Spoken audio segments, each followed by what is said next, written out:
नमस्कार दोस्तों एंटीसेप्टिक एक ऐसा पदार्थ है जो कि सूक्ष्म जीवों के विकास को रोकता है या फिर धीमा कर देता है। सर्जरी और अन्य प्रक्रियाओं के दौरान इन्फेक्शन के जोखिम को कम करने के लिए अक्सर अस्पतालों और अन्य चिकित्सा सेटिंग्स में उनका उपयोग किया जाता है।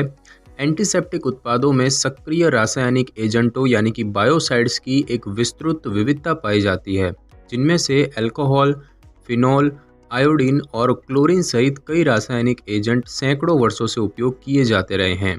यदि आपने कभी भी किसी प्रकार की सर्जरी देखी है तो संभवतः आपने सर्जन को अपने हाथों और बाहों को नारंगी रंग के पदार्थ से रगड़ते हुए देखा होगा और ये एक एंटीसेप्टिक है।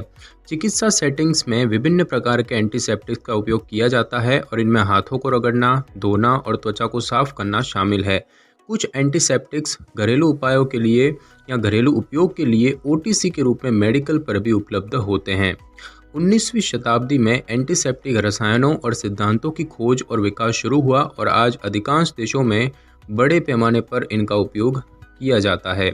एंटीसेप्टिक के बारे में और जानने के लिए इस वीडियो में विस्तार से बताएंगे कि एंटीसेप्टिक क्या होता है। एंटीसेप्टिक क्रीम, लोशन, साबुन, तरल और एंटीसेप्टिक पाउडर वगैरह एंटीसेप्टिक उत्पादों के बारे में जानकारी के साथ ही एंटीसेप्टिक और एंटीबायोटिक में अंतर के बारे में भी बताया गया है। सबसे पहले दोस्तों हम यही जानेंगे कि एंटीसेप्टिक क्या होता है। तो एंटीसेप्टिक एक रासायनिक एजेंट है जो कि शरीर की बाहरी सतहों पर सूक्ष्म जीवों यानी कि रोगाणुओं के विकास को धीमा करता है या रोक देता है और इन्फेक्शन को रोकने में मदद करता है। एंटीसेप्टिक्स और एंटीबायोटिक्स दोनों अलग अलग है क्योंकि एंटीबायोटिक्स शरीर के अंदर सूक्ष्म जीवों को नष्ट करती है और इनके अंतर के बारे में हम इस वीडियो में अंतिम में जानेंगे। कीटाणुनाशक से भी एंटीसेप्टिक को अलग माना जाता है क्योंकि कीटाणुनाशक निर्जीव यानी कि गैर जीवित वस्तुओं पर पाए जाने वाले सूक्ष्म जीवों को नष्ट करते हैं, जबकि एंटीसेप्टिक जीवित जीवों के शरीर पर उपयोग किए जाते हैं। हालांकि एंटीसेप्टिक को अक्सर त्वचा के कीटाणुनाशक के रूप में जाना जाता है। अधिकांश रासायनिक एजेंटों को एंटीसेप्टिक और कीटाणुनाशक दोनों के रूप में उपयोग किया जा सकता है। किस उद्देश्य के लिए इसका उपयोग किया जाता है वो इसके कंसंट्रेशन से निर्धारित होता है। उदाहरण के लिए हाइड्रोजन पेरोक्साइड का 6% सॉल्यूशन घावों को साफ करने के लिए उपयोग किया जाता है, जबकि 30% से भी अधिक मात्रा के स्ट्रॉन्ग सॉल्यूशन को उद्योगों में ब्लीच और ऑक्सीडाइजिंग एजेंट के रूप में उपयोग किया जाता है। दोस्तों एंटीसेप्टिक के कुछ विशिष्ट उपयोगों की बात करें तो एक है हाथ धोने के लिए। तो चिकित्सा पेशेवर अस्पतालों में अपने हाथों को साफ रखने के लिए एंटीसेप्टिक्स का उपयोग करते हैं। साथ ही साथ श्लेष्म झिल्ली यानी कि म्यूकस मेम्ब्रेन में कीटाणुनाशक के रूप में। तो कैथेटर डालने से पहले क्षेत्रों को साफ करने के लिए एंटीसेप्टिक्स को मूत्र मार्ग, मूत्राशय या योनि में उपयोग किया जा सकता है और वे इन क्षेत्रों में इन्फेक्शन का इलाज करने में भी मदद कर सकते हैं। साथ ही साथ ऑपरेशन से पहले त्वचा की सफाई करने के लिए। तो एंटीसेप्टिक किसी भी तरह की सर्जरी से पहले त्वचा पर पाए जाने वाले किसी हानिकारक सूक्ष्म जीव के खिलाफ बचाव के लिए त्वचा पर उपयोग किए जाते हैं। साथ ही साथ त्वचा के इन्फेक्शन का इलाज के लिए। तो दोस्तों मामूली कटने पर, जलने पर और घावों में इन्फेक्शन के जोखिम को कम करने के लिए आप ओटीसी के रूप में मिलने वाले एंटीसेप्टिक खरीद सकते हैं। उदाहरण के लिए हाइड्रोजन पेरोक्साइड और अल्कोहल वगैरह। और गले में इन्फेक्शन और मुंह में इन्फेक्शन के इलाज में भी उपयोगी है। तो बैक्टीरिया से इन्फेक्शन के कारण होने वाली गले में दर्द की परेशानी में मदद करने के लिए कुछ गले के लॉजेंस यानी कि गले में खराश दूर करने के लिए गोलियां जैसे कि विक्स उसमें एंटीसेप्टिक होते हैं। ध्यान रखें कि पानी के साथ मिलाए बिना त्वचा पर लगाने पर कुछ स्ट्रॉन्ग एंटीसेप्टिक के रासायनिक से त्वचा जल सकती है या गंभीर जलन हो सकती है। तो यहाँ तक कि अगर लंबे समय तक उन्हें त्वचा पर रहने दिया जाता है तो पानी में घोलने पर भी एंटीसेप्टिक से कुछ लोगों को जलन हो सकती है और इस प्रकार की जलन को हम इरिटेट कॉन्टैक्ट डर्मेटाइटिस कहते हैं।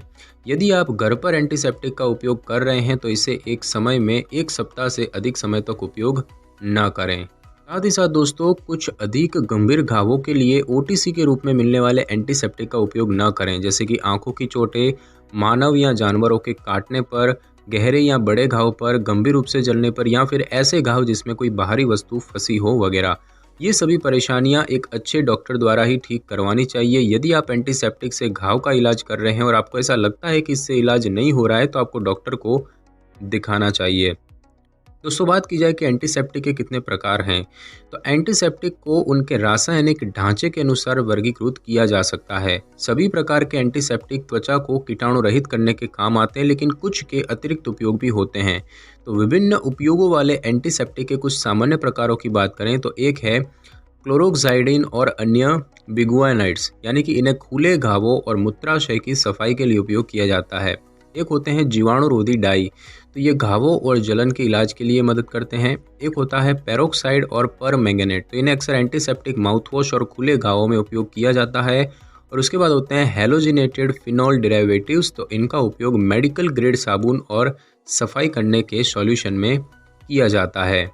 और अब हम दोस्तों जानेंगे एंटीसेप्टिक क्रीम के बारे में। तो दोस्तों एंटीसेप्टिक क्रीम, जिसे एंटीबायोटिक या प्राथमिक चिकित्सा क्रीम भी कहते हैं, मेडिकल पर बेचे जाते हैं। उनमें या तो स्ट्रेप्टोमाइसिन या पेनिसिलिन एंटीबायोटिक्स मिले होते हैं जो इन्फेक्शन का कारण बनने वाले जीवाणुओं को मारने में सक्षम होते हैं। कुछ एंटीसेप्टिक क्रीमों में हल्के एनेस्थेटिक भी होते हैं जो मामूली दर्द से राहत देते हैं और इलाज प्रक्रिया के दौरान त्वचा को शांत रखते हैं।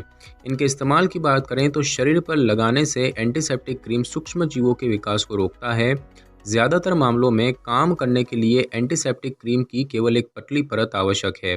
एंटीसेप्टिक क्रीम घावों का दर्द दूर करता है और घावों को ठीक करता है, इन्फेक्शन के खिलाफ सुरक्षा करता है और कट और छिलने, मामूली जलन और भाप से जलना, छोटे क्षेत्र में सनबर्न, शुष्क उखड़ी त्वचा, बच्चों को डायपर पहनाने से होने वाले दाने, कीड़े के काटने, दाग और मुहासे के इलाज के लिए इस्तेमाल किया जा सकता है।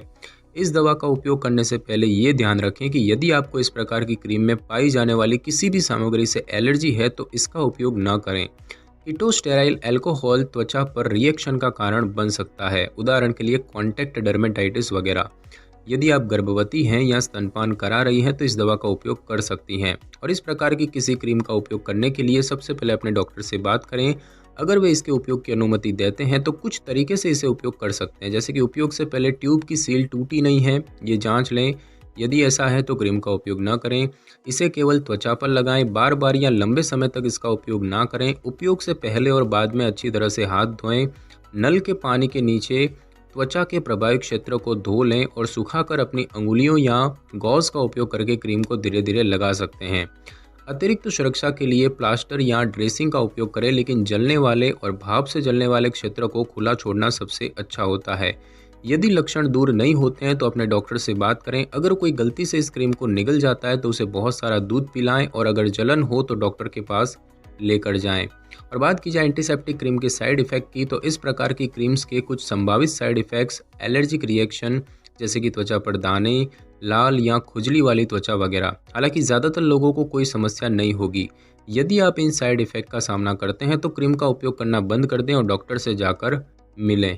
उसके बाद दोस्तों बात की जाए एंटीसेप्टिक साबुन की, तो एंटीसेप्टिक साबुन, जिसे कभी कभी एंटीबैक्टीरियल साबुन या एंटी फंगल साबुन भी कहते हैं, तरल या ठोस रूप में आने वाला साबुन होता है जिसमें त्वचा पर लगाने से इन्फेक्शन की संभावना कम होने का गुण होता है। इन उत्पादों में एंटी माइक्रोबियल गुण भी होते हैं, जिसका अर्थ है कि वे बैक्टीरिया, वायरस या कवक जैसे सूक्ष्म जीवों के विकास को रोकते हैं या उन्हें मारते हैं। अल्कोहल, ट्राइक्लोजेन और टेट्रासोडियम EDTA आमतौर पर साबुन में उपयोग किए जाने वाले 3 एंटीसेप्टिक होते हैं तथा ये एंटीबैक्टीरियल एंटीसेप्टिक के भी उदाहरण हैं, जिसका अर्थ है कि वे बैक्टीरिया के खिलाफ भी प्रभावी साबित हुए हैं। कई एंटीसेप्टिक में इन विभिन्न गुणों का संयोजन होता है। चाय के पेड़ के तेल जैसे कुछ एसेंशियल ऑयल्स में प्राकृतिक रूप से होने वाले एंटीसेप्टिक होते हैं जिन्हें टेरपाइंस कहते हैं, जिनमें एंटीबैक्टीरियल, एंटीफंगल और एंटीवायरल गुण होते हैं। साबुन में इन विभिन्न प्रकार के एंटीसेप्टिक अवयवों का भी उपयोग किया जाता है।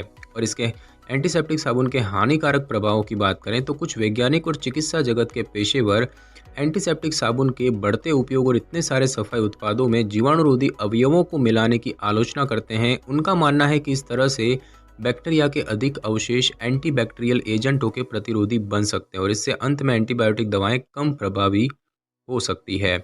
उसके बाद दोस्तों बात की जाए एंटीसेप्टिक लोशन की, तो अपनी प्राथमिक चिकित्सा के तौर पर अन्य त्वचा से संबंधित स्थितियों के साथ साथ एंटीसेप्टिक लोशन का उपयोग एक मामूली कट या छिलने वाली जगह से कीटाणु साफ करने के लिए, जलने के इलाज के लिए, घाव की सफाई के लिए किया जा सकता है।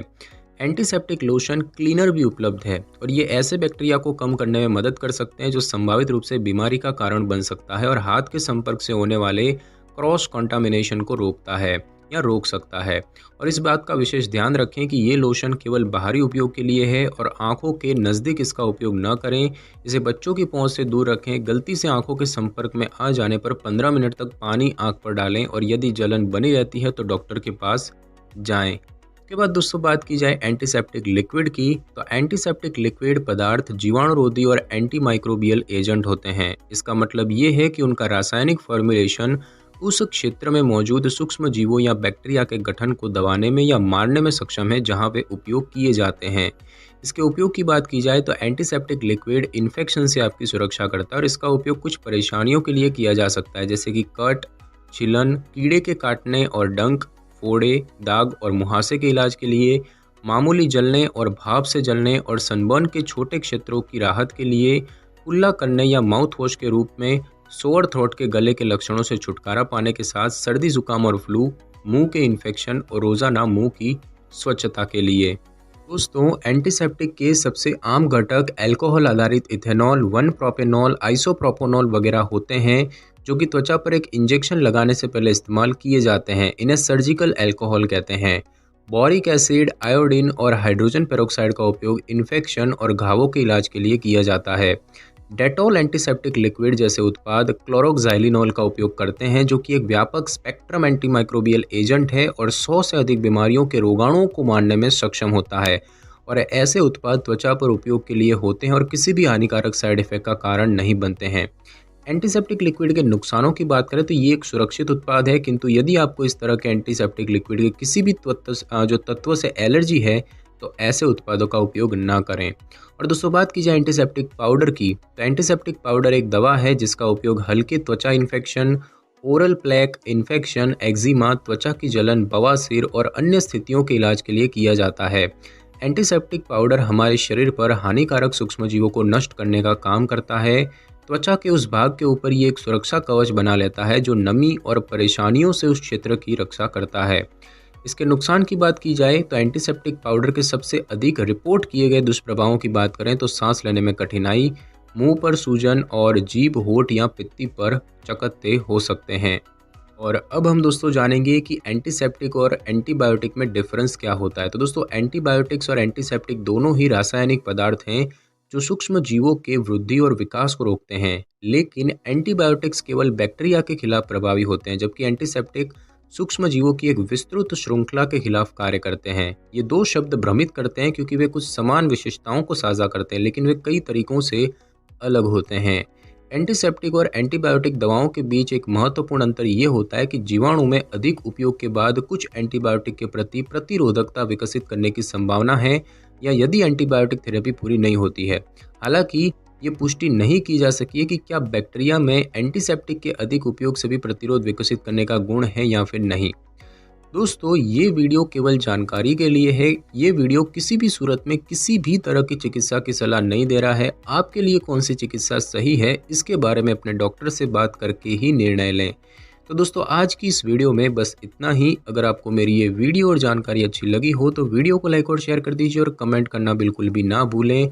और अगर आप हमारी चैनल पे नए हैं तो चैनल को कर ले सब्सक्राइब और बेल आइकन के बटन को ज़रूर क्लिक कर लें ताकि मेरी नई वीडियो की नोटिफिकेशन सबसे पहले आपको मिल सके। Thanks for your time.